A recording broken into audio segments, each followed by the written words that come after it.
नमस्कार दोस्तों। शब्द मुफ्त में मिलते हैं, लेकिन उनके चयन पर निर्भर करता है कि उनकी कीमत हमें मिलेगी या चुकानी पड़ेगी। आशा जी, आपने ये क्या कह दिया इंडियन आइडल के प्लेटफॉर्म पे जाकर? कि साहब जो म्यूजिक डायरेक्टर बताए वही गाते हैं।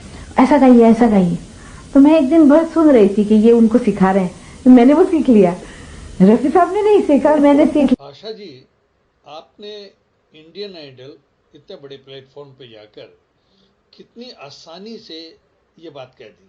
कैसे कह दी, कैसे कहा गया, मैं नहीं जानता। आपके साथ क्या समस्या है ये भी मुझे नहीं पता। आप जब भी किसी ऐसे बड़े प्लेटफॉर्म पे जाती है तो आप या तो रफ़ी साहब को टारगेट बनाती है या अपनी तरक्की का, अपने आगे बढ़ने का श्रेय आर डी बर्मन को देती है।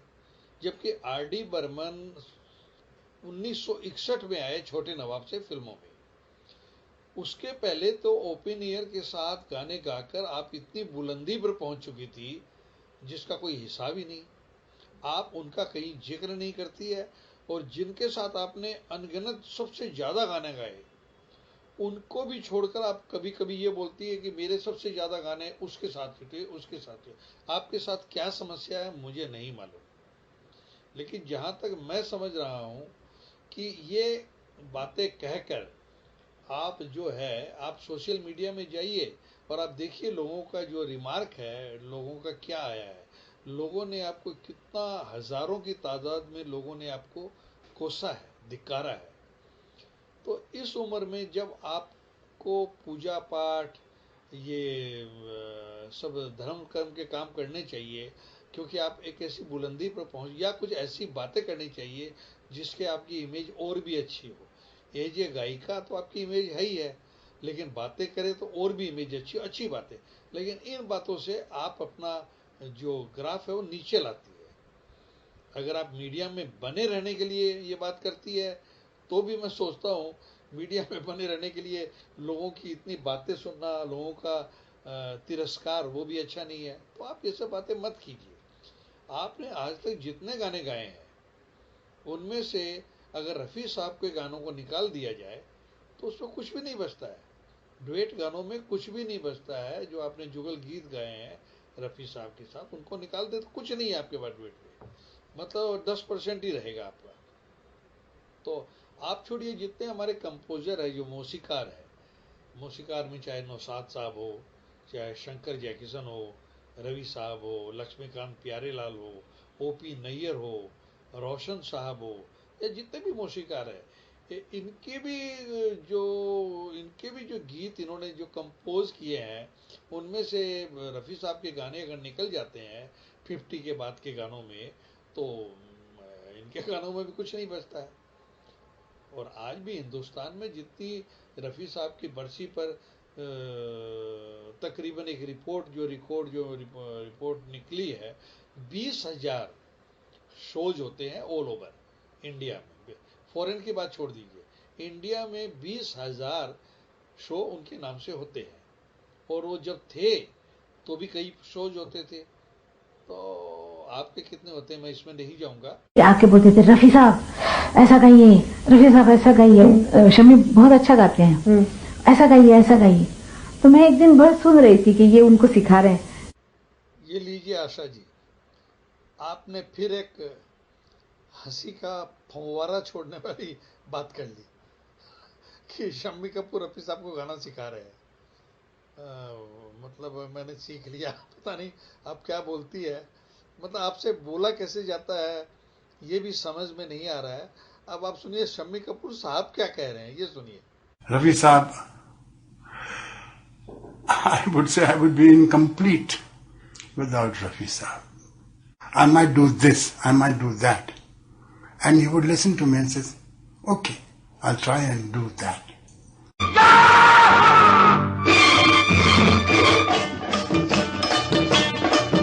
चाहे कोई मुझे जंगली कहे। इस गाने में जो आपने याहू सुना वो असल में रफ़ी साहब ने नहीं गाया था। वो याहू पृथ्वी थिएटर में राइटर थे प्रयागराज जी, ये उन्होंने गाया था।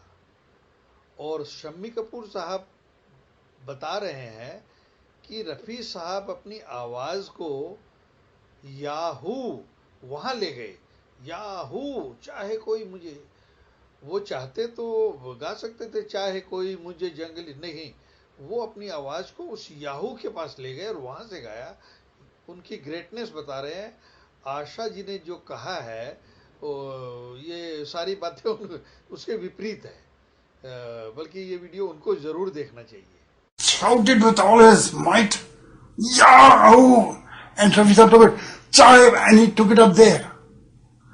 That was the greatness of Rafi Saab. So many times I planned my songs as to how Rafi Saab would render it.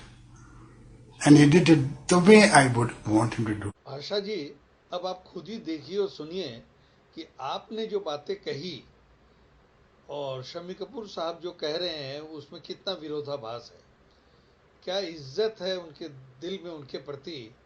आप इनमें देखिए और आप तो आपको खुद ही शर्म आएगी सुनकर कि ये मैंने क्या कह दिया। शम्मी कपूर साहब कहते हैं उनके बिना मैं इनकम्प्लीट हूँ, बल्कि उन्होंने तो यहाँ तक एक बार एक प्रोग्राम में कहा था कि मैं आज जो कुछ भी हूँ रफ़ी साहब के कारण। तो बस मैं यही कहूँगा आपसे कि रफ़ी साहब आप देखिए, आप हुई, लता जी हुई, और भी जो सिंगर्स हैं उनकी जैसी सिंगर्स तो देखिए ये तो मौका मिलने की बात है। आप लोगों को सबको मौका मिला और आप लोग आगे बढ़े। हुस्नलाल भगत राम इन सब का कोऑपरेशन मिला लता जी को, ओपी नियर साहब का कोऑपरेशन मिला आपको, तो शारदा जी को कोऑपरेशन मिला शंकर जी का, लेकिन वो इतना नहीं बढ़ पाई आगे जितना आप लोग बढ़े। तो आप जैसी गायक हिंदुस्तान में और भी बहुत होंगी, लेकिन रफ़ी साहब जैसा गायक पूरे संसार में नहीं है, खोजने से भी नहीं मिलेगा, हो ही नहीं सकता है।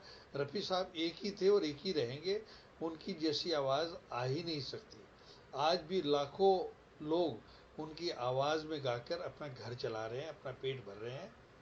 तो इस तरह की बातें मत कीजिए। राज कपूर साहब भी कहते थे, रफ़ी मियाँ कहा करते थे राज साहब, रफ़ी साहब नहीं, रफ़ी मियाँ इंसान नहीं भगवान है। ये राज कपूर साहब के शब्द थे जो मैंने सुने उनके मुंह से चंद लोगों के सामने। तो मेरी आपसे दरख्वास्त है कि आपने इतनी कामयाबी हासिल की है, इतनी इज्जत आपको मिली है, उस इज्जत को ये बातें करके मिट्टी में तो मत मिलाइए। बाकी अगर मुझसे कुछ भूल हुई हो तो मैं आपसे माफ़ी चाहूँगा।